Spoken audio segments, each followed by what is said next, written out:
유성 요오순그룹 안동준 회장의 회가변이 열리는 평창동의 대저택은 대한민국 상위 1%의 권력을 그대로 옮겨놓은 듯한 화려한 축소판이었다.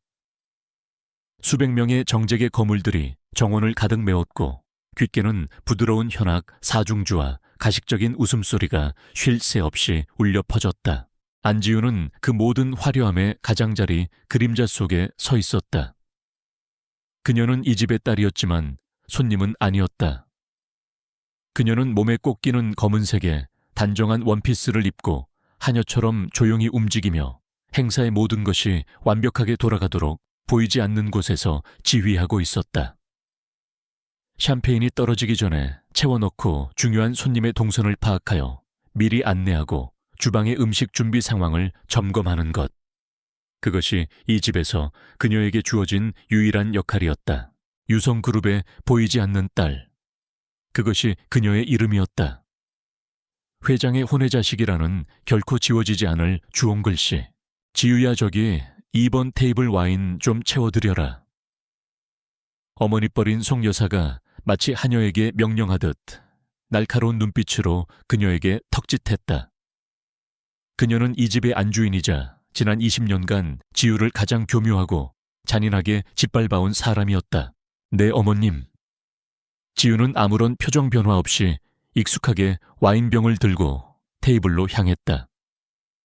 그녀의 등 뒤로 이복 오빠인 안지훈의 경멸적인 목소리가 들려왔다. 주제 파악은 잘해서 다행이야. 안 그래? 그녀는 대답하지 않았다. 무시하는 것.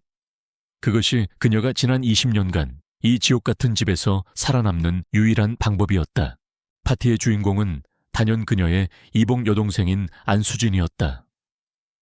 그녀는 수천만 원을 호가하는 디자이너 드레스를 입고 친구들에게 둘러싸여 여왕처럼 웃고 있었다. 그녀의 머리에는 송 여사가 선물한 값비싼 고미술 빛이 비녀가 화려하게 빛나고 있었다. 바로 그때 정원의 입구가 소란스러워졌다. 모든 사람들의 시선이 한 곳으로 쏠렸다. 오늘 행사의 가장 중요한 손님 태강그룹의 유일한 후계자 권태하가 등장한 것이었다.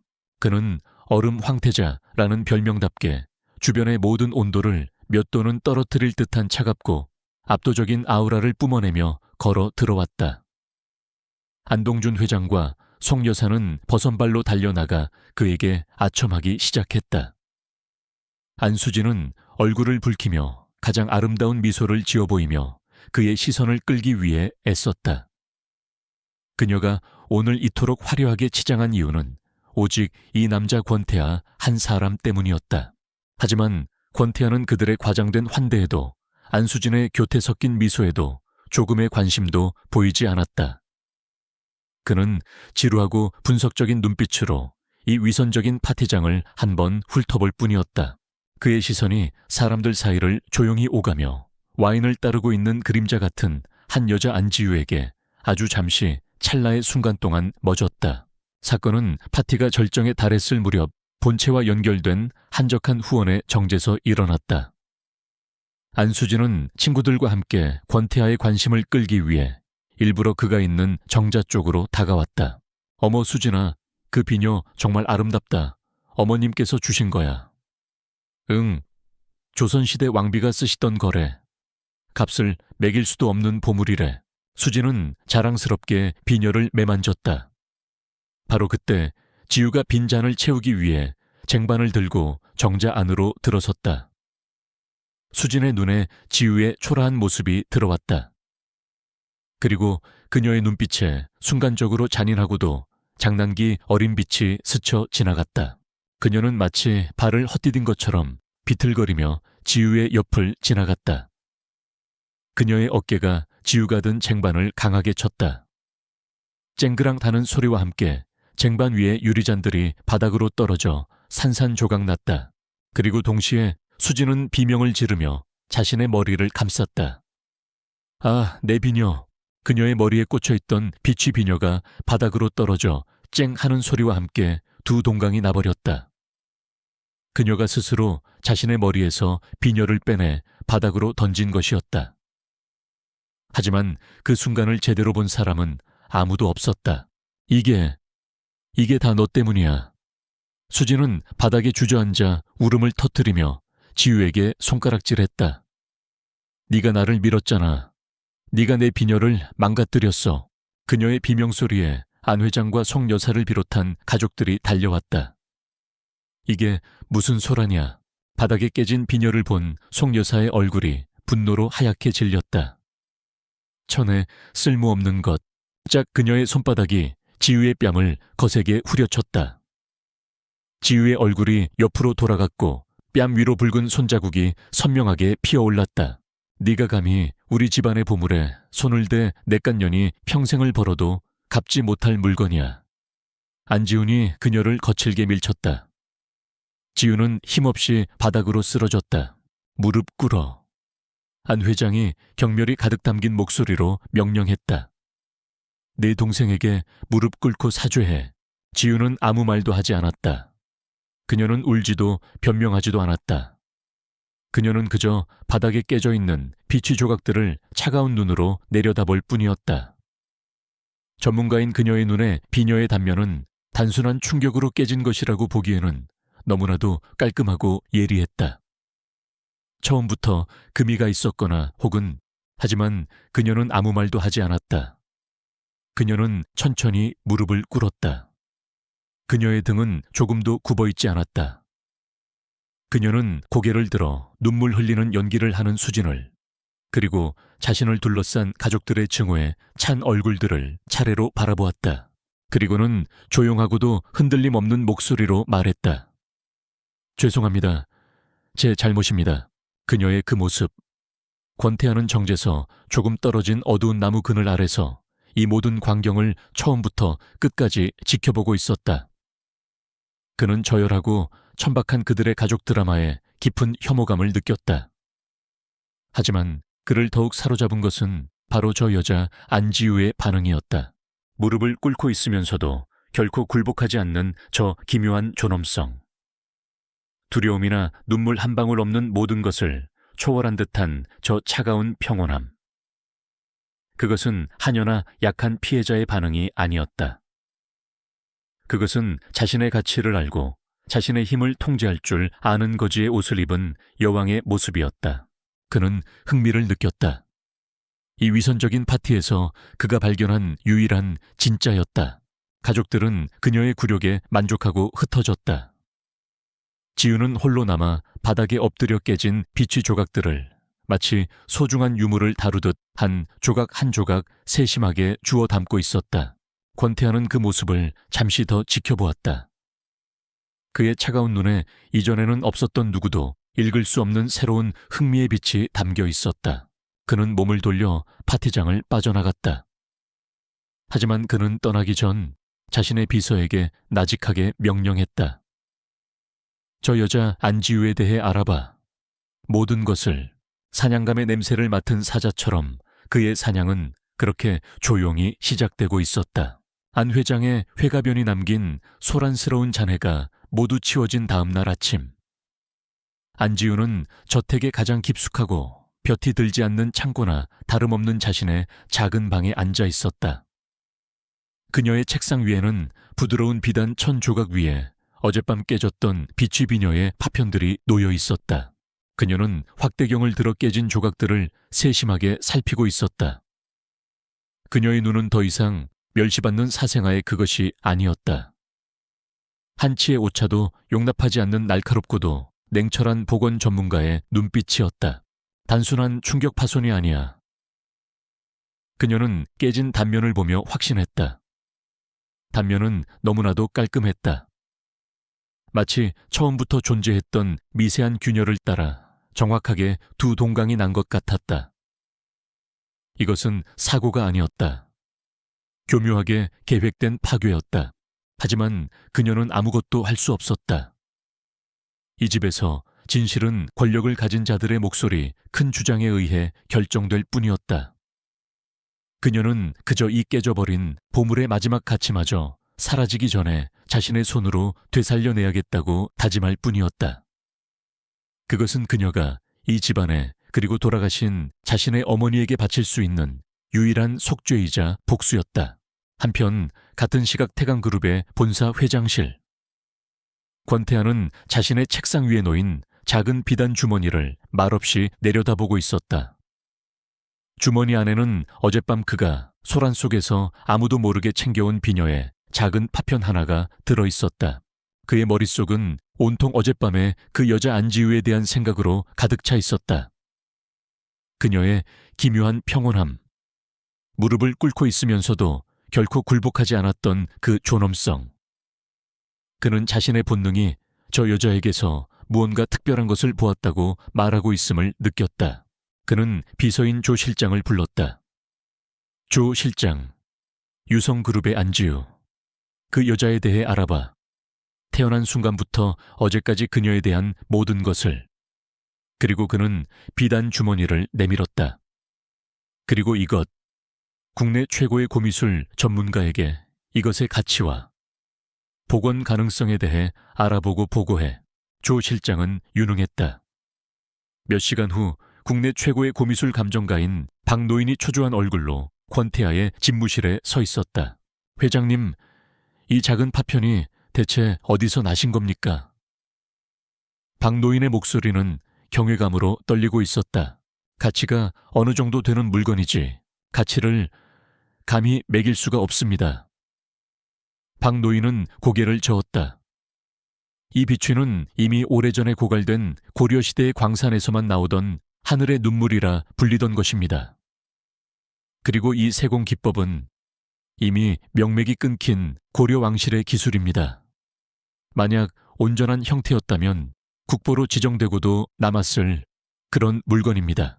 복원은 권태하가 핵심을 찔렀다. 박노인은 깊은 한숨을 내쉬었다. 불가능합니다. 이 정도의 세월을 견딘 비취는 극도로 예민하고 약합니다. 이미 깨져버린 것을 다시 붙이려는 시도는 오히려 전체를 가루로 만들어버릴 뿐입니다. 너무나도 비극적인 손실입니다. 불가능. 권태하는 그 단어를 곱씹었다. 잠시 후 안지우에 대한 보고서가 그의 태블릿 PC 위로 올라왔다. 보고서의 내용은 그가 예상했던 것보다 훨씬 더 처참했다. 유성그룹 안 회장의 혼외자식. 지난 20년간 가족들에게 하녀 이하의 취급을 받으며 살아온 기록들. 그녀의 삶은 굴욕과 무시의 연속이었다. 하지만 보고서의 마지막 장을 넘기는 순간 권태하의 눈빛이 변했다. 특이사항, 서울대학교 문화유산보존학과 수석 졸업. 졸업 후 공식적인 활동 기록 전무. 단 지난 10년간 국내외 박물관 및 개인 소장가들의 미공개, 주요 유물 복원 프로젝트 중 성공 사례가 극히 드문 불가능. 등급의 프로젝트 성공 사례 다수. 모든 복원은 익명의 K라는 인물에 의해 진행되었으며 복원 비용은 받지 않고 대신 연구 목적으로 유물의 데이터를 제공받는 조건으로 계약. 여러 경로를 통해 추적한 결과 이 K가 안지우일 가능성이 매우 높음. 보고서에는 그녀가 K라는 이름으로 세상에 알려지지 않은 채 이루어냈던 기적과도 같은 복원 사례들이 첨부되어 있었다. 박노인조차 불가능하다고 말했던 수준의 신의 영역에 가까운 기술들이었다. 모든 조각이 완벽하게 맞춰졌다. 권태하는 이제 어젯밤 그녀의 그 기묘한 평온함의 정체를 깨달았다. 그것은 약자의 체념이 아니었다. 모든 진실을 알고 있는 최고의 전문가가 가진 절대적인 자신감이었던 것이다. 그녀는 그 비녀의 진짜 가치를, 그리고 그것이 어떻게 부서졌는지를 그 자리에 있던 그 누구보다도 정확하게 알고 있었을 터였다. 불가능한 복원. 불가능을 가능하게 만드는 천재. 권태하의 입가에 처음으로 서늘하고도 계산적인 미소가 떠올랐다. 그는 사냥꾼이었다. 그는 언제나 세상 최고의 것만을 손에 넣었다. 그리고 그는 방금 자신이 평생을 찾아 헤맸던 가장 흥미롭고도 가치 있는 작품을 발견한 것이었다. 그는 그녀를 저 진흙탕 같은 집안에서 꺼내와야만 했다. 그리고 자신의 옆에 완벽한 형태로 복원시켜 놓아야만 했다. 그는 수화기를 들었다. 조 실장, 유성그룹의 안 회장에게 연락해 그의 목소리는 이제 사냥감의 목을 물기 직전의 사자처럼 낮고도 위험했다. 태강그룹과의 파트너십에 대해 논의하고 싶다고 전하게. 그리고 안수진 양도 반드시 배석해야 한다고. 예의상 그는 덫을 놓기 시작했다.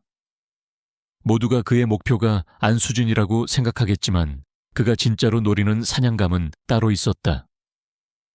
아무도 그 가치를 알아보지 못하는 먼지 속에 숨겨진 진짜 보석.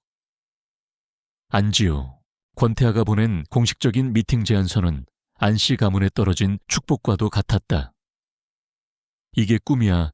생시야 태강그룹에서 그것도 권태하 그 녀석이 직접 우리 수진이를 만나고 싶다고. 안동준 회장은 평생의 수건이 이루어진 것처럼 기뻐했고 송 여사는 이미 사돈이라도 맺은 것처럼 딸에게 어울릴 예물 목록을 작성하기 시작했다. 안수진은 하늘을 날아갈 듯한 기분이었다. 회가변에서의 일은 자신의 매력이 권태에게 통했다는 증거라고 그녀는 굳게 믿고 있었다. 집안 전체가 축제 분위기였지만 그 축제에서 안지우는 완벽하게 소외되었다. 너는 그날 손님들 눈에 띄지 않도록 해라. 송 여사가 그녀에게 차갑게 명령했다. 네 존재 자체가 우리 수진이의 앞길에 흠이 될 수도 있으니 차나 나온 뒤에는 방에 틀어박혀서 나오지도 마. 내 어머님. 지우는 언제나처럼 묵묵히 대답할 뿐이었다. 마침내 약속의 날이 되었다. 성북동의 안씨 가문 본가.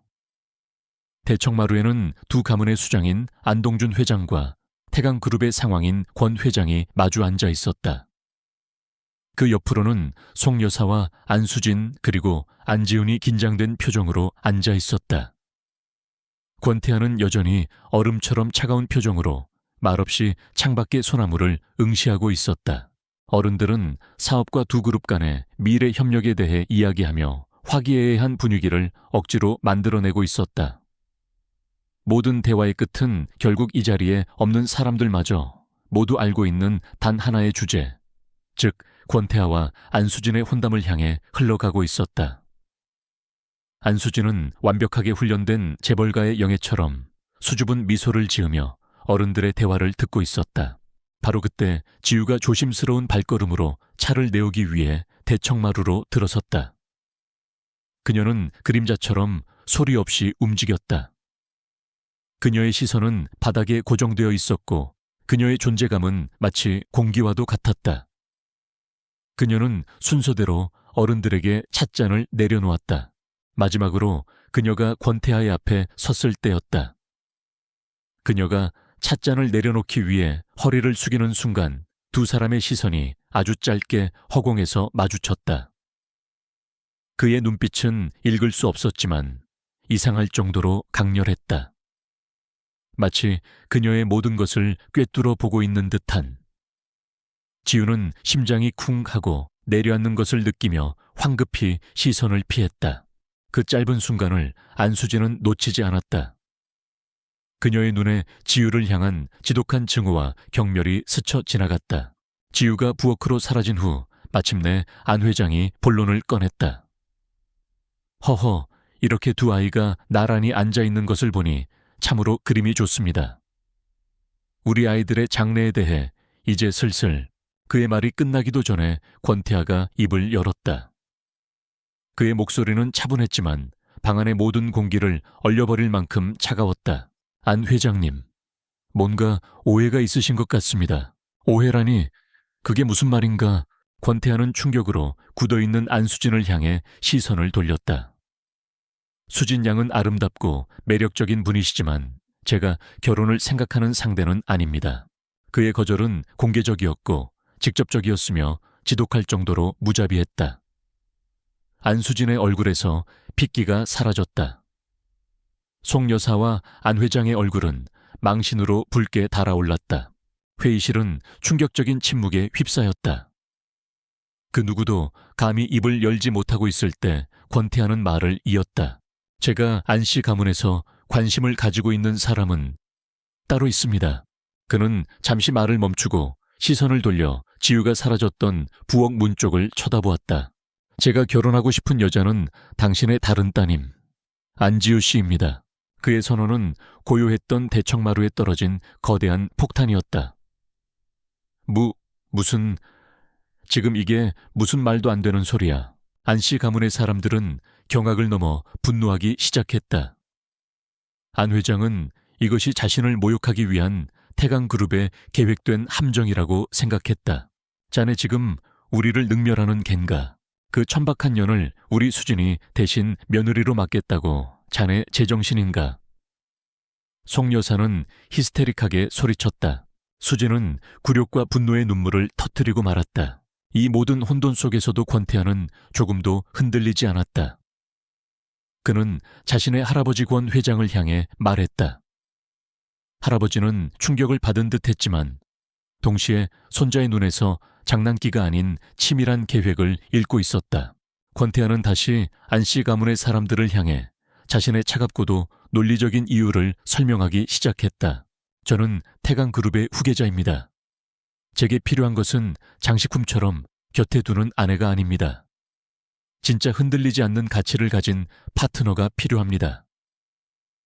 그의 시선이 깨진 비녀 조각을 들고 있던 자신의 비서를 향했다. 예술품에서든 사람에게서든 진짜와 가짜를 구별할 줄 아는 안목을 가진 사람 말입니다. 제 눈에 이 집안의 유일한 진품 보석은 안지우 씨뿐입니다. 그의 말은 안씨 가문 전체에 대한 완벽한 모욕이었다. 그는 자리에서 일어섰다. 일주일의 시간을 드리겠습니다. 제 제안에 대한 답을 주시죠. 안지우 씨를 제 가족으로 맞이할 날을 고대하고 있겠습니다. 그는 가볍게 고개를 숙이고는 자신의 할아버지와 함께 미련 없이 그 집을 빠져나갔다. 안씨 가문은 자신들의 야망과 자존심의 폐허 속에 넋이 나간 채 남겨졌다. 한편 부엌 안, 지우는 벽에 기댄 채 밖에서 벌어진 모든 대화를 듣고 있었다. 그녀의 심장은 평생 단 한 번도 느껴보지 못했던 속도로 미친 듯이 뛰고 있었다. 권태아, 그 남자가 자신과 결혼하고 싶다고 했다. 그것은 불가능하고 두려우며 동시에 지독할 정도로 유혹적인 제안이었다. 그녀의 눈앞에 아무도 예상하지 못했던 지옥을 벗어날 수 있는 단 하나의 문이 갑자기 열리고 있었다. 권태아가 떠난 후 안씨 가문의 대저택은 그야말로 아수라장이 되었다. 이게 대체 무슨 망신이야. 안동준 회장은 분노를 이기지 못하고 아끼던 고려 청자를 바닥에 내동댕이 쳤다. 그는 이것이 자신과 유성그룹을 모욕하기 위한 태강그룹의 계획된 함정이라고 굳게 믿고 있었다. 권태하, 그 어린 놈이 감히 나를 능멸해. 다 저 애 때문이에요. 송 여사는 히스테릭하게 소리치며 모든 분노의 화살을 안지우에게 돌렸다. 그녀는 하인들이 지켜보는 것도 아랑곳하지 않고 부엌으로 달려가 넋이 나간 채 서 있는 지우의 머리채를 휘어잡았다. 이 천박한 여우 같은 년, 네가 대체 무슨 짓을 했기에 권태하가 저런 미친 소리를 하는 거야 말해. 안지훈과 안수진 역시 그녀에게 달려들어 폭언을 퍼붓고 그녀를 밀쳤다. 지우는 그들의 폭력 속에서 아무런 저항도 하지 않았다. 그녀의 몸은 그들에게 붙들려 있었지만 그녀의 영혼은 이미 이 지옥 같은 공간을 떠나 있었다. 그녀의 머릿속은 온통 권태아가 던진 그 충격적인 제안으로 가득 차 있었다. 나와 결혼하고 싶은 여자는 안지우 씨입니다. 그것은 함정일까? 잔인한 농담일까? 아니면 정말로 그녀의 인생을 바꿀 수 있는 유일한 기회일까? 그녀는 그날 밤 자신의 방에 갇혔다. 내일 아침 권태에게 공식적으로 거절의 뜻을 전하고 그를 모욕한 죄를 물어 그녀를 집안에서 쫓아낼 것이라는 가족들의 회의 소리가 문틈으로 희미하게 들려왔다. 바로 그때 그녀의 방문 아래로 작은 쪽지 하나가 밀려 들어왔다. 오늘 밤 11시 후문 쪽 담벼락. K 권태하. 지우의 심장이 세차게 뛰기 시작했다. 이것은 그녀의 인생을 건 도박이었다. 이대로 순순히 쫓겨나 다시 무우의 상태로 돌아갈 것인가? 아니면 이 남자가 내민 독이 든 것일지도 모르는 동아줄을 잡을 것인가? 그날 밤 11시, 지우는 하인들의 눈을 피해 약속 장소로 향했다. 어둠 속에서 검은색 세단 한 대가 소리 없이 그녀의 앞에 멈춰 섰다. 차 뒷좌석에는 권태아가 홀로 앉아 있었다. 차 안의 분위기는 그녀의 집만큼이나 차가웠지만 그곳에는 적어도 폭력과 경멸은 없었다. 시간 맞춰 와주었군. 그가 먼저 입을 열었다. 그의 목소리는 여전히 비즈니스처럼 감정이 없었다. 원하는 게 뭐죠? 지우가 물었다. 왜, 저였습니까? 오늘 우리 할아버지를 뵈었소. 네. 그분은 태강그룹의 시작이자 전부요. 그리고 지금 그분은 자신의 제국을 물려줄 다음 왕을 선택하려 하고 있지. 그는 그녀에게 아우라그룹의 추악한 민낯, 즉 왕좌를 둘러싼 그의 집안의 치열한 내부 암투에 대해 설명하기 시작했다. 그의 가장 큰 적은 그의 작은 할아버지이자 그룹의 부회장인 권영택이었다. 야망 넘치는 그는 자신의 아들을 그룹의 후계자로 만들기 위해 온갖 권모술수를 동원하고 있었다. 할아버지께서는 조건을 하나 거셨소. 먼저 결혼하여 가문에 도움이 될 만한 가치를 증명하는 손자에게 자신의 모든 의결권을 넘겨주시겠다고. 그는 말을 이었다. 작은 할아버지는 자신의 아들을 유력한 정치인의 딸과 엮으려 하고 있지. 할아버지가 내게 들이밀던 여자들도 모두 그런 부류였고, 그래서 제가 필요한 거군요. 지우가 그의 의도를 꿰뚫어 보았다. 그렇소. 그는 고개를 끄덕였다. 내 작은 할아버지의 며느리 후보들은 모두 예측 가능한 장식품들이오. 하지만 당신은 달라. 할아버지는 평생 가짜를 혐오하고 진짜 가치를 존중해온 분이시지. 그는 비녀 사건을 언급했다. 당신은 그날 다른 어떤 여자도 할 수 없는 방식으로 당신의 가치를 증명해 보였소. 당신은 나의 히든카드요. 당신만 내 곁에 있다면 나는 이 전쟁에서 이길 수 있어. 그는 품 안에서 잘 만들어진 계약서 한 부를 꺼내 그녀에게 내밀었다. 그것은 완벽한 비즈니스 계약서였다. 계약 기간은 2년. 그 기간 동안 그녀는 그의 완벽한 아내를 연기하며 그의 할아버지의 인정을 받아내고 그가 그룹의 완전한 지배권을 얻는 것을 돕는다. 그 대가로 그는 그녀에게 안씨 가문으로부터의 완벽한 법적 독립을 보장하고 그녀의 이름으로 된 개인 연구소를 설립해주며 계약이 성공적으로 끝났을 때 아우라 그룹의 주식 일부를 그녀에게 양도한다는 내용이었다. 물론 2년 후의 이혼은 서로의 합의에 조용히 이루어진다는 조건과 함께 그것은 차갑고 계산적인 거래였다. 하지만 동시에 그녀가 평생 꿈꿔왔던 모든 것을 담고 있는 너무나도 달콤한 제안이기도 했다. 자유, 자신의 재능에 대한 존중, 그리고 자신의 꿈을 마음껏 펼칠 수 있는 기회. 그녀는 계약서를 내려다보며 그의 얼굴을 올려다보았다. 그녀는 보석 감정사였다. 그녀는 지금 자신의 인생 전체를 건 가장 중요한 감정을 하고 있었다. 이 남자 권태아라는 원석의 가치를. 그녀는 그의 눈에서 냉혹한 전략가의 모습과 함께 자신의 가치를 알아봐준 유일한 사람에 대한 희미한 신뢰를 읽을 수 있었다. 그녀는 결심했다. 조건이 하나 있어요. 그녀가 말했다. 그의 눈썹이 살짝 올라갔다.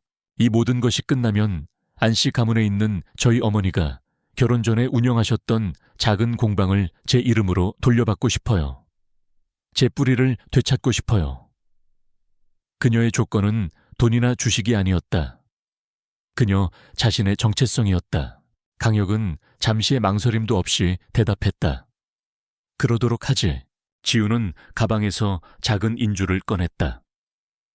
그리고는 떨림 없는 손으로 계약서에 그녀의 이름 옆에 선명한 붉은색 지장을 찍었다. 도박은 시작되었다. 그녀는 지옥을 벗어나기 위해 더 크고 위험한 또 다른 지옥으로 스스로 걸어 들어간 것이었다. 안지우가 계약서에 지장을 찍은 다음 날 아침, 태강그룹의 검은색 세단 한 대가 위압적인 침묵 속에서 안씨 가문의 대문 앞에 멈춰 섰다. 차에서 내린 조 실장은 안동준 회장에게 정중하지만 단호하게 말했다. 권태하 부회장님께서 약혼녀이신 안지우 아가씨를 기다리고 계십니다. 그의 말은 안씨 가문에게 내려진 마지막 통보였다. 그들의 분노와 굴욕은 태강그룹이라는 거대한 현실의 벽 앞에서 힘없이 무너져 내렸다. 이 결혼을 거부하는 것은 태강그룹에 대한 공식적인 선전포고를 의미했다. 유성그룹의 명운을 건도박을 할 만큼 안동준은 어리석지 않았다. 그는 결국 자신의 자존심보다 회사의 생존을 택했다. 그는 이빨을 갈며 가족들에게 명령을 내렸다. 오늘부터 안지우는 더 이상 이 집의 하녀가 아니다. 태강그룹의 예비 며느리다. 모두들 그에 걸맞은 다우를 하도록. 그 순간부터 집안의 모든 분위기가 기괴하게 뒤바뀌었다. 어머나 지우야, 송 여사는 평생 단 한 번도 보여준 적 없는 역겨울 정도로 다정한 미소를 지으며 그녀의 방으로 쳐들어왔다. 아직도 그런 초라한 옷을 입고 있으면 어떡하니? 이리 와보렴. 내 동생 수진이가 널 위해 자기 옷 중에 가장 예쁜 것들로만 골라놓았단다. 안수진은 질투심에 불타는 눈을 억지 미소 뒤에 감춘 채 자신이 몇 번 입지 않은 명품 드레스들을 지우의 침대 위에 던지듯 내려놓았다. 그것은 친절을 가장한 교묘한 모욕이었다. 넌 내 것이라고는 하나도 없는 우리가 던져주는 것을 받아 입어야만 하는 존재라는 무언의 메시지. 그들은 지우를 사랑하는 딸이나 동생으로 대하는 것이 아니었다. 태강그룹에 보내는 값비싼 진상품을 포장하듯 그녀를 꾸미고 치장하기 시작했다. 지우는 그들의 위선적인 행동 속에서 한치의 진심도 없는 가식의 냄새를 맡았다. 그녀는 인형처럼 묵묵히 그들의 손길에 몸을 맡겼다. 마침내 그녀가 집을 떠날 시간이 되었다. 그녀가 자신의 작은 짐가방 하나만을 들고 현관을 나설 때 모든 가족들이 그녀를 배웅했다. 그들의 얼굴에는 걱정과 아쉬움이라는 가면이 씌어 있었다. 지우는 마지막으로 아버지인 안동준 회장을 바라보았다. 그의 눈에는 분노와 굴욕, 그리고 딸의 가치를 알아보지 못했던 자신에 대한 희미한 자책감이 복잡하게 뒤섞여 있었다. 그녀는 그에게 아무 말도 하지 않고 몸을 돌렸다. 그리고는 태강그룹의 채 올라탔다. 그녀는 쫓겨나는 것이 아니었다. 그녀는 자신의 발로 그리고 태강그룹이라는 새로운 권력의 호의를 받으며 그 지옥을 떠나고 있었다. 차가 안씨 가문의 대문을 벗어나는 바로 그 순간 태강그룹의 공식 보도자료가 전 언론사에 배포되었다. 태강그룹 권태하, 부회장 유성그룹 안지우 양과 정형 약혼 숨겨진 보석 같은 그녀의 진정한 가치를 보았다. 뉴스는 대한민국 상류사회에 거대한 폭탄을 터뜨렸다. 며칠 전 안 회장의 회가변에서 온 가족에게 공개적으로 굴욕당하던 바로 그 사생아. 그녀가 모두의 예상을 깨고 대한민국 최고의 신랑감인 권태하의 약혼녀가 된 것이었다. 안씨 가문은 순식간에 사교계의 가장 큰 웃음거리가 되었다. 진짜 보석을 발밑에 돌멩이처럼 취급하다가 결국 그 보석을 경쟁그룹의 후계자에게 빼앗겨버린 어리석은 자들. 그들의 명성은 땅에 떨어졌다.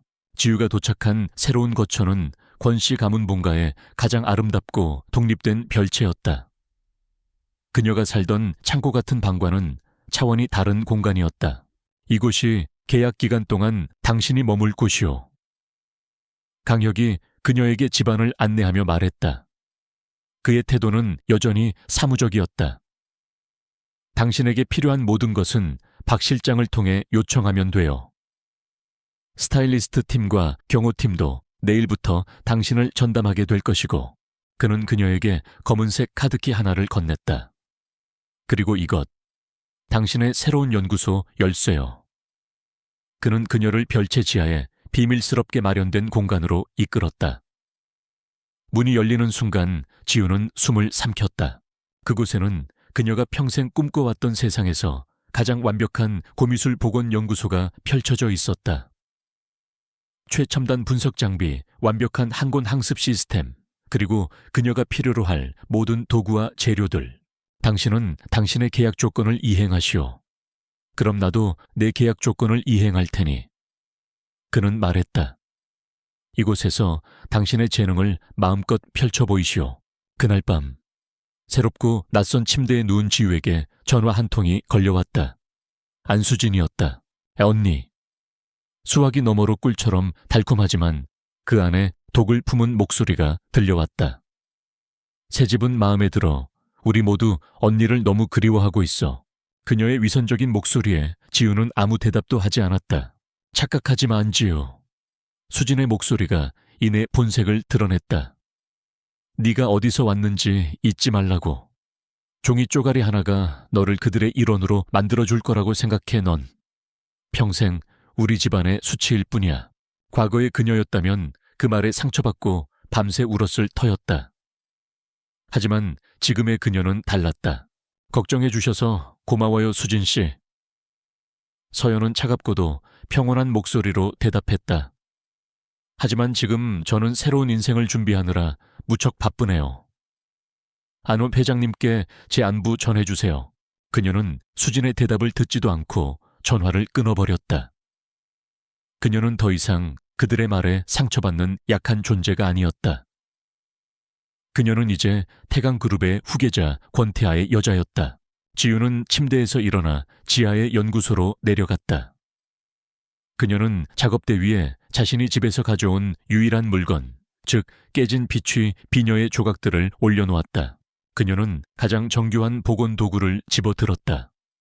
광활하고 고요하고 완벽한 그녀만의 왕국에서 그녀는 지난 20년간의 굴욕과 상처를 자신의 손으로 직접 복원하는 위대한 작업을 시작하고 있었다. 그녀의 입가에 아주 오랜만에 작고도 진실된 미소가 떠올랐다. 이 자유를 위한 대가는 비쌌지만 그녀는 기꺼이 지불했다.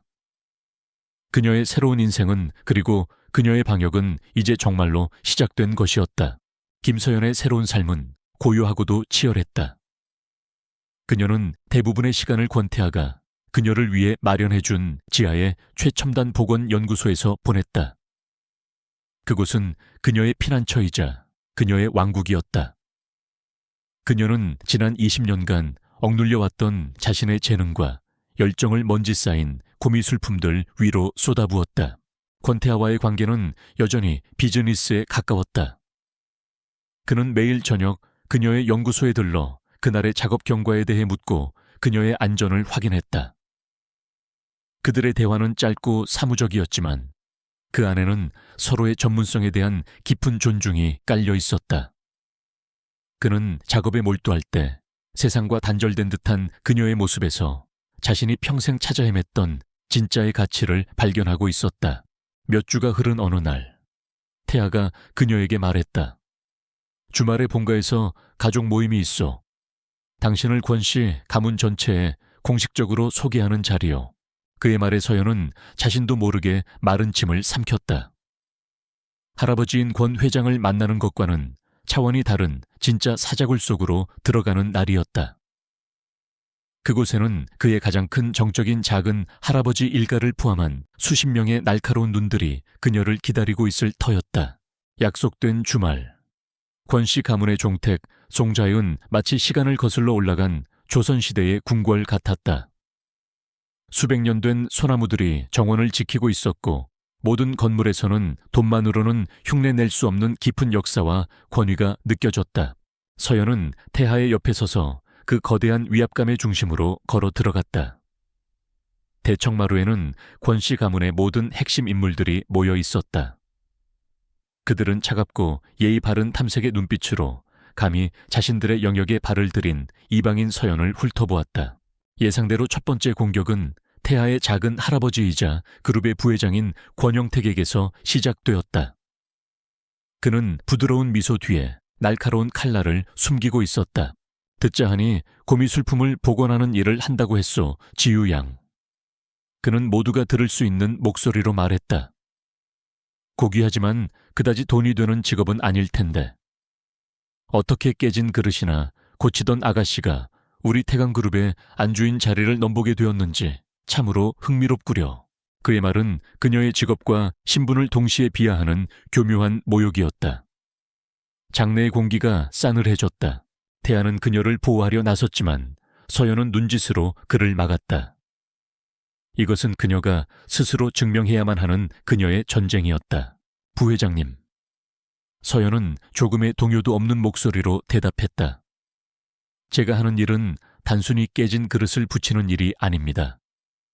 저는 시간 속에 묻혀버린 역사와 선조들의 영혼을 현재로 다시 불러오는 일을 합니다. 돈으로 환산할 수 없는 가치를 지키는 일이죠. 그녀의 당당한 대답에 권영택의 미간이 살짝 찌푸려졌다. 바로 그때 상석에 앉아 모든 것을 지켜보고만 있던 권 회장이 마침내 입을 열었다. 말은 그럴싸하구나.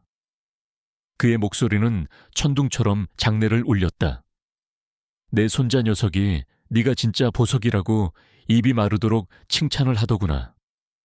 진짜 가치를 볼 줄 아는 눈을 가졌다고 그는 조 실장에게 눈짓했다. 조 실장은 비단 보자기에 쌓인 작은 상자 하나를 들고 나왔다. 그가 상자를 열자 안에는 산산조각난 안씨 가문의 비취 비녀가 모습을 드러냈다. 이것이 내 집안에서 부서졌다는 그 비녀다. 권 회장이 말했다. 나라 안의 최고 전문가도 복원이 불가능하다고 했다. 말해보거라, 전문가. 네 소견은 어떠냐? 이것은 그녀를 향한 마지막 시험이었다. 모든 시선이 그녀에게 쏠렸다. 서연은 조금의 망설임도 없이 자리에서 일어나 상자 앞으로 다가갔다. 그녀는 확대경을 들어 깨진 파편들을 마치 오랜 친구를 만나듯 부드럽게 살피기 시작했다. 전문가의 말이 맞습니다. 그녀가 말했다. 모두가 놀란 표정으로 그녀를 쳐다보았다. 현대의 접착 기술로는 이 고려 비추의 생명을 완전히 죽여버리게 될 겁니다. 권영택의 입가에 비웃음이 걸렸다. 하지만 그녀는 말을 이었다. 그 전문가가 틀린 것도 있습니다. 불가능하지는 않다는 것입니다. 그녀는 자신이 지난 몇 주간 밤을 새워 연구했던 이제는 역사 속으로 사라진 고려시대의 복원 기술에 대해 설명하기 시작했다. 고려시대에는 깨진 옥이나 비취를 금빛새김이라는 기법으로 복원했습니다. 금을 머리카락보다도 가늘게 뽑아내어 옷나무 수액과 옥 가루를 섞어 만든 특수 접착제와 함께 깨진 단면을 이어 붙이는 기술입니다. 이것은 단순히 물건을 붙이는 것이 아니라 깨진 상처 위에 금빛으로 새로운 역사를 새겨 넣는 예술의 경지입니다. 그녀의 설명은 단순한 지식의 나열이 아니었다. 그것은 사라진 기술에 대한 깊은 존경심과 예술에 대한 뜨거운 열정이 담긴 한 편의 강의였다. 그녀의 전문성과 열정 앞에서 감히 토를 다는 사람은 아무도 없었다. 그녀는 마지막으로 권 회장을 향해 말했다. 저에게 6개월의 시간을 주십시오. 쉽지 않은 작업이 될 겁니다. 하지만 저는 이 비녀의 형태뿐만 아니라 이 비녀가 가진 역사와 영혼까지 완벽하게 되살려낼 것을 약속드립니다. 장내는 완벽한 침묵에 휩싸였다. 그녀를 비웃고 조롱하기 위해 모였던 권씨 가문의 사람들은 이제 자신들도 모르게 그녀의 압도적인 전문가적 아우라 앞에 고개를 숙이고 있었다. 권 회장은 아주 오랫동안 그녀를 말없이 바라보았다. 그리고는 그의 엄격했던 얼굴에 평생 단 한 번도 본 적 없는 진심으로 깊고 만족스러운 미소가 피어올랐다. 그는 자리에서 일어나 지팡이로 바닥을 쿵 하고 내리쳤다. 그리고는 가문 전체를 향해 선언했다. 이 아이는, 그가 말했다. 우리 태강그룹이 찾아낸 진짜 보물이다. 이 아이는 이 집안의 안주인이 될 충분한 자격이 있어. 그것은 절대 군주의 최종적인 인정이었다. 그날 안지우는 자신의 계약 임무를 완벽하게 완수했을 뿐만 아니라 그녀 자신의 재능만으로 대한민국에서 가장 폐쇄적이고 오만한 가문을 완벽하게 정복했다. 가족 모임이 끝나고 이제는 그녀에게 존경의 눈빛을 보내는 친척들 사이를 빠져나올 때 권태아가 그녀의 곁으로 다가왔다. 그의 차가운 눈에는 이제 단순한 감탄을 넘어선 한 남자가 한 여자에게 보낼 수 있는 가장 뜨겁고도 깊은 감정이 숨김없이 담겨 있었다. 권씨 가문으로부터 공식적인 인정을 받은 후 안지우의 위상은 하루가 다르게 달라졌다. 그녀는 더 이상 유성그룹의 숨겨진 딸이 아니었다. 그녀는 대한민국 최고의 재벌가 태강그룹의 예비 안주인이자 그 자체로 실력을 인정받는 최고의 보건 전문가였다. 권태아와의 관계 역시 계약이라는 차가운 껍질을 깨고 서서히 따뜻한 온기를 띠기 시작했다. 그는 할아버지의 전폭적인 지지 아래 그룹 내 자신의 입지를 완벽하게 굳혔다. 그리고 그는 이제 자신의 곁에 선 여자를 단순한 비즈니스 파트너가 아닌 인생의 동반자로서 지키고 존중하기 시작했다. 그는 그녀가 비취비녀 복원 작업에만 온전히 집중할 수 있도록 외부의 모든 소음으로부터 그녀를 완벽하게 보호했다. 두 사람이 견고한 성을 쌓아 올리는 동안 안씨 가문의 유성그룹은 서서히 침몰하는 난파선처럼 위태롭게 흔들리고 있었다. 가장 큰 문제는 그룹의 후계자인 안지훈의 무능함이었다. 아버지의 그늘 아래서 그리고 보이지 않는 곳에서 모든 것을 해결해주던 서지우의 그림자 아래서 그의 무능함은 그동안 가려져 있었다. 하지만 이제 그를 지탱해주던 두 개의 기둥이 모두 사라지자 그의 진짜 실력이 여실히 드러나기 시작했다. 그는 무리한 사업 확장으로 그룹의 재무 상태를 악화시켰다. 시장에 대한 이해 없이 감으로 투자한 신사업은 막대한 손실만을 남겼다. 그의 독단적이고 권위적인 리더십은 유능한 임직원들의 이탈을 가속화했다. 회사는 안에서부터 서서히 썩어가고 있었다. 그리고 그들의 불행에 권태아는 조용히 하지만 결정적으로 기름을 부었다. 그는 직접적으로 유성그룹을 공격하지 않았다. 대신 그는 유성그룹의 핵심 부품을 공급하던 자회사를 인수하여 납품 단가를 올렸다. 그는 유성그룹이 사활을 걸고 따내려 했던 정부의 스마트시티 건설 사업권을 압도적인 자금력과 기술력으로 빼앗아왔다. 그의 모든 공격은 합법적이었고 시장 논리에 기반했기에 안 회장은 속수무책으로 당할 수밖에 없었다. 결정타는 은행들이었다. 유성그룹의 재무상태 악화와 미래 성장 동력 상실을 이유로 모든 은행들이 대출금 만기 연장을 거부하고 기존 대출금의 상환을 압박하기 시작했다. 유성그룹은 창립 이래 최악의 유동성 위기에 직면했다. 이대로라면 한 달 안에 최종 부도를 맞게 될 것이었다. 그날 밤 안씨 가문의 대저택에서는 침통한 분위기 속에서 긴급 가족회의가 소집되었다. 은행 놈들이 하루아침에 등을 돌렸습니다.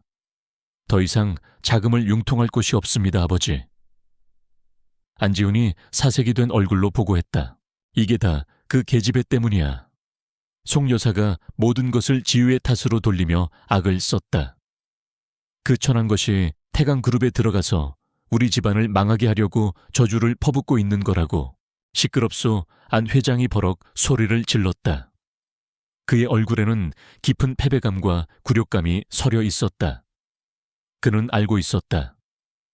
이 모든 위기의 근원은 지유가 아니라 자신들의 오만함과 어리석음이었다는 것을 그는 마지막 남은 그리고 가장 굴욕적인 선택지를 입에 담았다. 태강에 도움을 청하는 수밖에 없다. 뭐라고요, 아버지? 절대 안 됩니다. 그 계집애에게 머리를 숙이라는 말씀이세요. 송 여사와 수진이 기겁하며 반대했지만 안 회장은 단호했다. 평생을 바쳐 이룩한 자신의 제국이 무너지는 것을 그는 지켜보고만 있을 수는 없었다. 다음 날 아침 안동준 회장은 아들 지훈의 손을 잡고 평생의 라이벌이었던 태강그룹의 본사, 자신의 발로 직접 찾아가는 가장 굴욕적인 발걸음을 옮겼다. 그들은 태강그룹의 위압적인 회장실에서 한참을 기다려야만 했다. 권태아는 마치 그들의 존재를 잊기라도 한 것처럼 약속된 시간이 한참 지나서야 모습을 드러냈다. 오랜만입니다, 안 회장님. 그의 목소리는 사돈이 될지도 모르는 사람을 대하는 것이 아니라 하찮은 협력업체 사장을 대하는 듯 차갑고 사무적이었다. 안 회장은 굴욕감을 애써 억누르며 본론을 꺼냈다. 그는 그룹의 어려운 사정을 설명하며 태강그룹의 자금 지원이나 전략적 제휴를 간청했다. 그의 목소리는 그 자신도 믿을 수 없을 만큼 비굴하게 떨리고 있었다. 권태하는 그의 구차한 설명을 아무 말 없이 팔짱을 낀 채 끝까지 들었다. 그리고는 그의 마지막 희망마저 짓밟아버리는 잔인한 한마디를 던졌다. 그 문제는 그가 말했다. 제가 결정할 사안이 아닌 것 같습니다. 그게 무슨 말인가? 그 정도 규모의 투자는 그룹의 최고 투자 자문위원회의 승인을 받아야만 합니다. 특히 최근에 신설된 문화유산 투자 펀드를 총괄하는 책임자의 승인이 반드시 필요하죠. 그는 잠시 말을 멈추고 절망으로 굳어있는 안 회장 부자의 얼굴을 차가운 미소로 내려다보았다. 그러니 유성그룹을 살리고 싶으시다면 저에게 애원할 것이 아니라 제 아내, 즉 안지우에게 가서 당신들의 제안을 공식적으로 프레젠테이션 하십시오. 유성그룹을 살릴지 아니면 이대로 무너지게 둘지 그 결정은 전적으로 그녀의 손에 달려 있으니까요. 그것은 완벽한 역전이었다. 그는 지우에게 단순히 힘을 실어준 것이 아니었다. 그는 그녀의 가족들이 자신들이 저지른 과거의 죄를 정면으로 마주하고 자신들이 하녀처럼 짓밟았던 바로 그 딸의 발밑에 무릎 꿇고 용서를 구하게 만든 것이었다. 안 회장과 안지우는 충격과 굴욕으로 하얗게 질린 얼굴로 그의 집무실을 빠져나왔다. 그들은 이제 자신들이 내쫓았던 딸이자 동생에게 그룹의 명운을 구걸하러 가야만 했다. 그들의 발걸음은 청은망은 무거웠다. 그들은 권태하가 지어준 세상에서 가장 화려하고 완벽한 그녀의 연구소 문 앞에 섰다. 모든 권력과 결정권은 이제 완벽하게 안지우의 손으로 넘어왔다. 안지우의 연구소 문 앞에 선 안동준 회장과 안지우는 마치 사형 선고를 기다리는 죄수와도 같았다. 그들은 자신들이 평생을 하녀처럼 짓밟았던 딸이자 동생에게 이제는 그룹의 명운을 구걸해야만 했다. 연구소의 문이 열리고 하얀 가운을 입은 지우가 그들을 맞았다. 그녀의 표정에는 어떤 감정도 드러나 있지 않았다. 그녀는 더 이상 그들의 가족이 아니었다. 그녀는 유성그룹의 제안서를 검토할 태강그룹의 최고 투자 자문이었다. 들어오시죠. 그녀는 두 사람을 연구소 안에 작은 회의실로 안내했다. 안 회장은 차마 딸의 얼굴을 제대로 쳐다보지도 못한 채 비굴하게 서류 가방을 열었다. 그는 유성그룹의 재무 상태와 자신들의 비참한 현실에 대해 설명하며 태강그룹의 지원을 간청했다. 지우는 그의 모든 설명을 묵묵히 들었다. 그녀는 대답하지 않았다. 그녀는 그저 제안서는 잘 들었습니다. 저희 팀과 함께 유성그룹의 재무 상태를 면밀히 분석한 후에 다시 연락드리겠습니다. 라고 말할 뿐이었다. 그녀의 태도는 지극히 사무적이었고 냉정했다. 그녀는 그들에게 어떠한 희망도 절망도 주지 않았다. 그저 기다리게 만들 뿐이었다. 그것이야말로 가장 완벽한 권력의 행사 방식이었다. 안 회장 부자는 굴욕감 속에서 연구소를 빠져나왔다. 한편 그들이 지우에게 머리를 조아리고 있다는 소식은 안수진의 귀에도 들어갔다.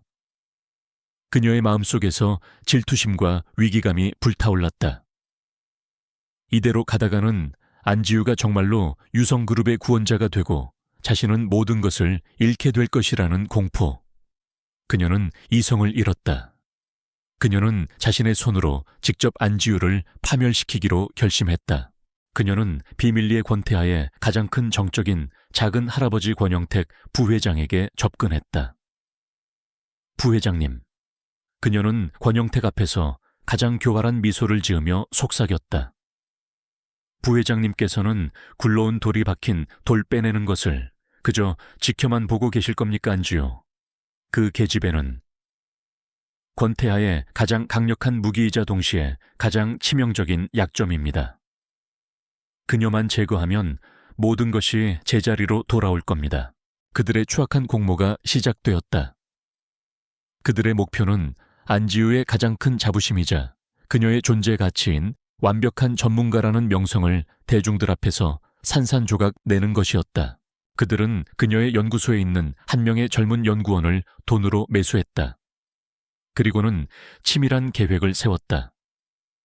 그들의 타겟은 태강그룹이 최근에 거액을 주고 사들인 고려시대의 국보급 청자상감 운항문 매병이었다. 그 청자는 며칠 뒤에 있을 한 프랑스 수교 130주년 기념문화 교류전에서 태강그룹을 대표하여 처음으로 대중에게 공개될 예정이었다.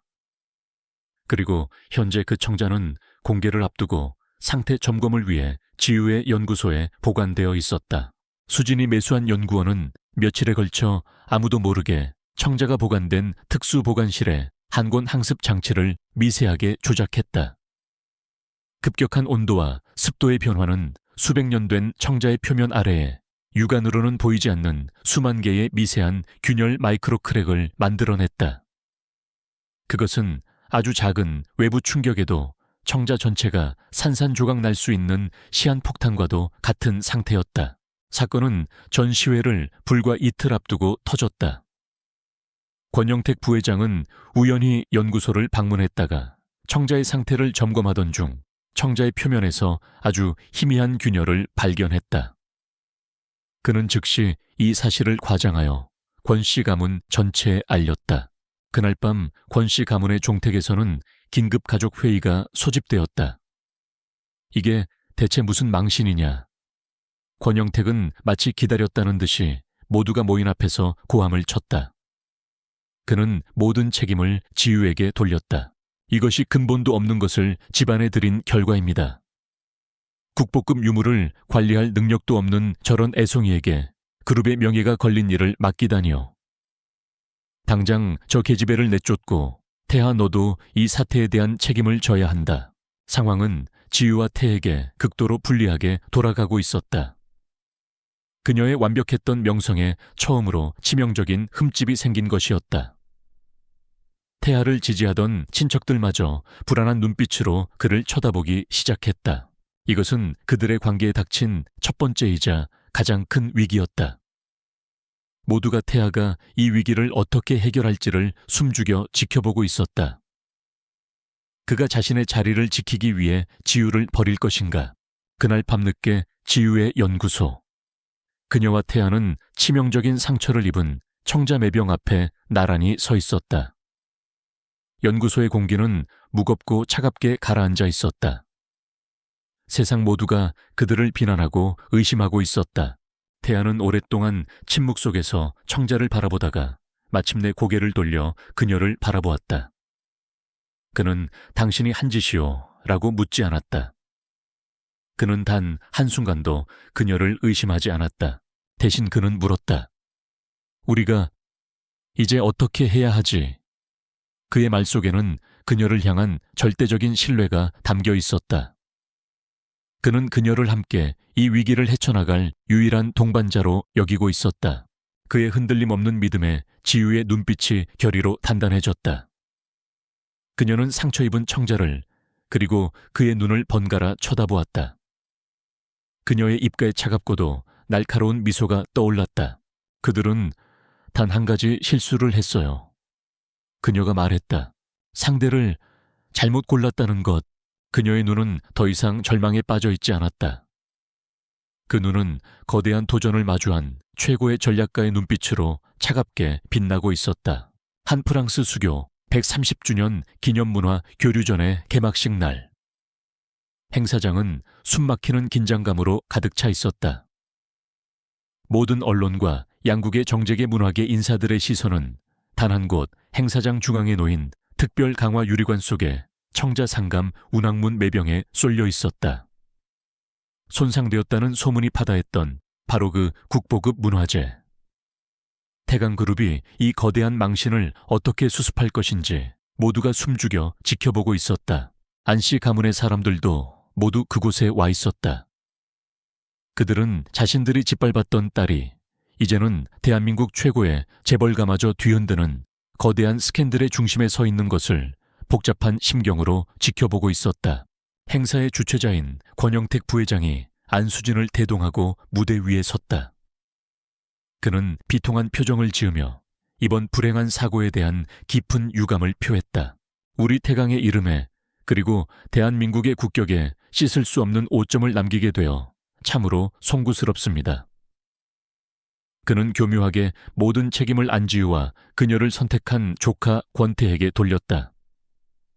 이번 사태는 검증되지 않은 인물에게 과도한 책임을 맡긴 저희의 불찰입니다. 이 자리를 빌려 공식적으로 사죄의 말씀을 드립니다. 안수진 역시 걱정스러운 표정으로 언니가 너무 큰 부담감 때문에 실수를 한 것 같아요. 부디 너그럽게 용서해 주시길 바랍니다. 라며 위선을 떨었다. 그들은 이 무대 위에서 안지우를 완전히 매장시킬 계획이었다. 마침내 사회자가 안지우의 이름을 호명했다.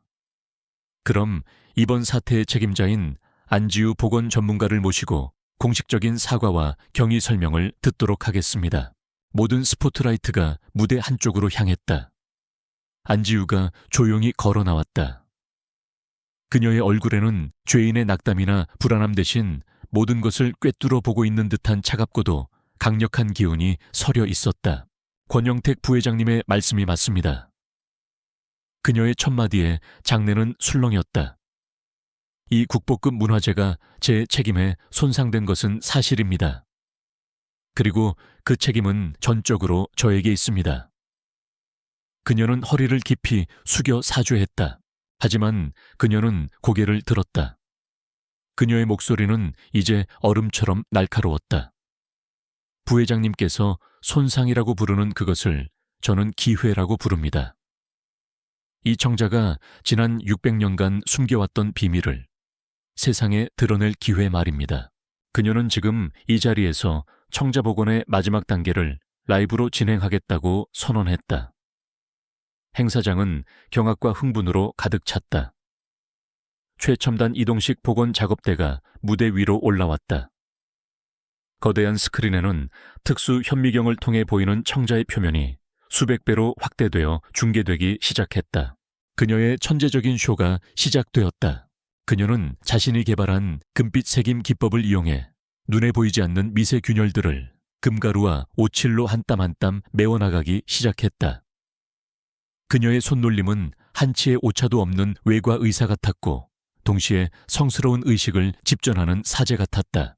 여러분 지금 보시는 이 미세 균열들은 단순한 습도 변화로 생긴 것이 아닙니다.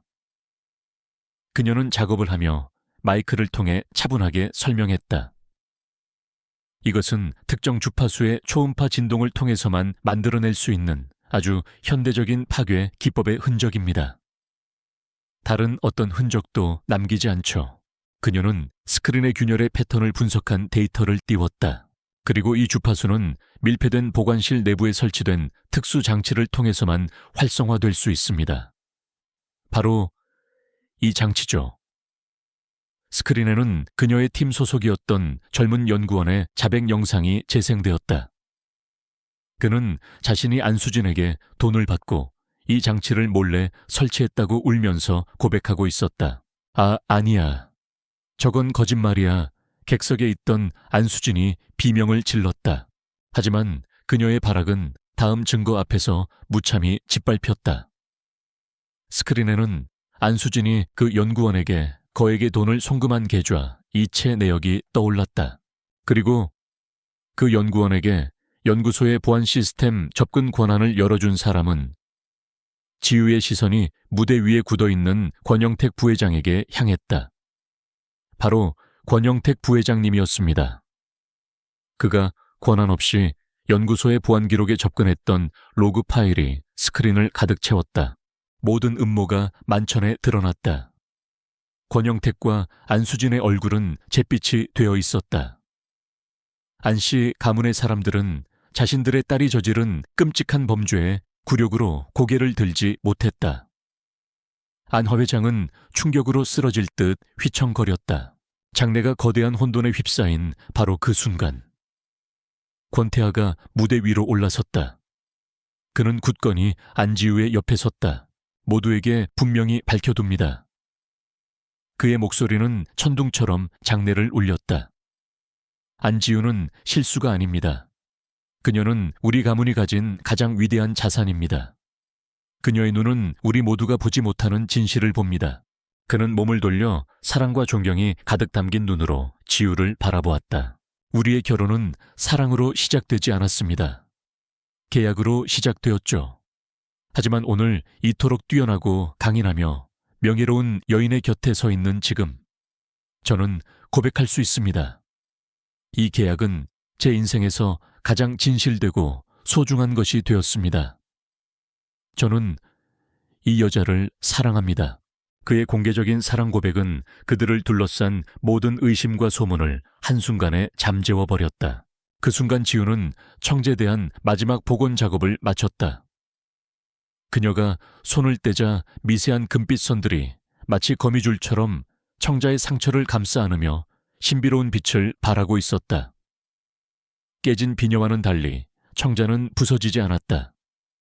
오히려 상처를 통해 더욱 깊고 아름다운 이야기와 가치를 갖게 된 것이었다. 그것은 그녀 자신의 이야기이기도 했다. 우레와 같은 박수갈채가 그들을 향해 쏟아져 내렸다. 안지우와 권태하는 그 박수 속에서 서로를 마주보며 미소 지었다. 그녀는 국보를 구했고 적들의 가면을 벗겼으며 마침내 사랑하는 남자의 진심을 얻었다. 안씨 가문의 명예는 잿더미가 되었다. 불가능했던 복원은 그녀의 인생과 그녀의 사랑 모든 것에서 완벽하게 끝을 맺고 있었다.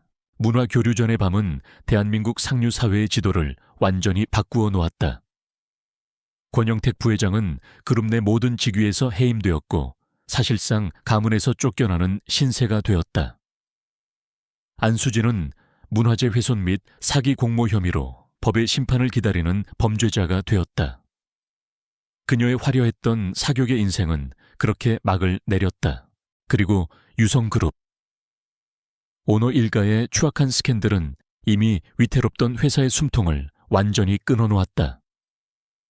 주가는 폭락했고 투자자들은 등을 돌렸으며 협력업체들은 계약을 파기했다. 안동준 회장은 평생을 바쳐 쌓아 올린 자신의 제국이 자신의 손에서 먼지처럼 사라져가는 것을 무력하게 지켜봐야만 했다. 며칠 후 모든 것을 잃어버린 안동준 회장이 마지막 남은 자존심마저 내던지고 홀로 안지우의 연구소를 찾아왔다. 며칠 사이에 10년은 늙어버린 듯한 초라한 노인의 모습이었다. 그는 딸의 앞에 유성그룹의 모든 법적 권한이 담긴 회장 직인을 내려놓았다. 내가 졌다. 그는 텅 빈 목소리로 말했다. 내 아들은 무능했고 내 딸은 범죄자가 되었지. 그리고 나는 아비로서도 경영자로서도 완벽한 실패자다. 그는 고개를 들어 처음으로 그녀를 자신의 딸로서 한 명의 인간으로서 똑바로 쳐다보았다. 내 말이 맞았다. 진짜 유성요숭 의혼을 가진 것은 너였어. 그러니 네가 가져가거라. 네 할아버지가 그리고 내가 평생을 바친 이 회사를 제발 이대로 사라지게만은 하지 말아다오. 그것은 그가 그녀에게 할 수 있는 가장 뒤늦고도 처절한 속죄이자 항복 선언이었다. 지우는 자신을 평생 괴롭혔던 아버지의 그 초라한 모습을 복잡한 심경으로 내려다보았다. 그녀는 그가 내민 그 무거운 직인을 받을 수도 받지 않을 수도 없었다. 그녀는 며칠의 고민 끝에 자신의 마지막 결정을 내렸다. 그녀는 아버지를 다시 불렀다. 그리고 그의 앞에서 단호하게 말했다. 회장님의 제안은 받을 수 없습니다. 저는 당신들의 실수로 만들어진 폐허 위에 저의 미래를 세우고 싶지 않습니다. 유성그룹은 지금의 모습 그대로 사라져야만 합니다. 그것이 그들이 저지른 죄에 대한 정당한 대가이니까요. 안 회장의 얼굴이 절망으로 일그러졌다. 하지만 그녀는 말을 이었다. 할아버지의 유산까지 사라지게 두지는 않겠습니다. 그녀는 새로운 제안을 했다. 그녀가 총괄하게 된 태강그룹의 문화유산 투자 펀드를 통해 유성그룹의 자산 중 진짜 가치가 있는 일부, 즉 그녀의 어머니가 결혼 전에 운영했던 작은 공예 공방과 그룹의 역사 자료들을 인수하겠다는 것이었다. 부패한 기업의 껍데기는 파산시키되 그 안에 담긴 진짜 정신과 유산만큼은 그녀 자신의 힘으로 지켜내겠다는 의미였다. 그녀는 복수를 선택한 것이 아니었다. 그녀는 용서도 선택하지 않았다. 그녀는 과거의 폐허를 새로운 미래를 위한 토대로 만들어 나가는 복원을 선택한 것이었다. 모든 폭풍이 지나가고 그들의 세상에 마침내 완전한 평화가 찾아왔다. 어느 맑은 날 오후 지유의 연구소. 그녀와 태아는 마침내 완벽하게 복원된 비취 비녀 앞에 나란히 서 있었다. 상처의 흔적은 이제 금빛 새김 기법을 통해 오히려 더 깊고 아름다운 역사가 되어 빛나고 있었다. 이제 정말 모든 게 끝났군요. 지우가 후련한 미소를 지으며 말했다. 아니. 태아가 그녀의 손을 부드럽게 잡으며 대답했다. 이제 시작이지. 그는 그녀의 앞에 작은 반지를 내밀었다. 그는 지난 몇 달간 그녀 몰래 직접 그 반지를 디자인하고 세공했다. 반지는 화려한 다이아몬드로 만들어지지 않았다. 대신 서로 다른 금속인 금과 백금이 아름다운 형태로 서로를 휘감고 있었다. 서로 다른 세상에서 살아왔던 그들 두 사람처럼. 그리고 반지의 중앙에는 아주 작지만 영롱한 비취 조각 하나가 박혀 있었다. 바로 그가 그날 밤 주었던 깨진 비녀의 파편이었다. 그는 그녀의 부서진 과거의 조각을 자신의 사랑으로 감싸 안아 새로운 미래의 약속으로 되살려낸 것이었다. 더 이상 계약 파트너가 아닌 당신의 남편이 되고 싶소 안지요. 그가 세상에서 가장 진지한 목소리로 말했다. 나와 함께 우리의 미래를 설계해 주겠소. 지유의 눈에서 행복의 눈물이 흘러내렸다. 그녀는 말없이 고개를 끄덕였다. 그들의 결혼식은 화려하지 않았다. 대신 그들은 자신들이 복원한 비취 비녀를 박물관에 기증하는 행사로 그들의 새로운 시작을 세상에 알렸다. 행사가 끝나고 두 사람은 조용한 박물관 안비녀가 전시된 유리관 앞에 섰다. 알아요, 지우가 남편의 어깨에 머리를 기대며 속삭였다. 금빛 새김 기법은 단순히 깨진 것을 붙이는 기술이 아니에요. 상처를 더 아름다운 역사의 일부로 만드는 기술이죠. 태아가 그녀의 손가락에 끼워진 반지를 어루만지며 대답했다. 마치 우리처럼 두 사람은 말없이 상처를 통해 더욱 견고하고 아름다워진 비녀를 바라보았다. 그것은 불가능할 것 같았던 복원을 끝내고 마침내 완전한 하나가 된 그들 자신의 모습이기도 했다.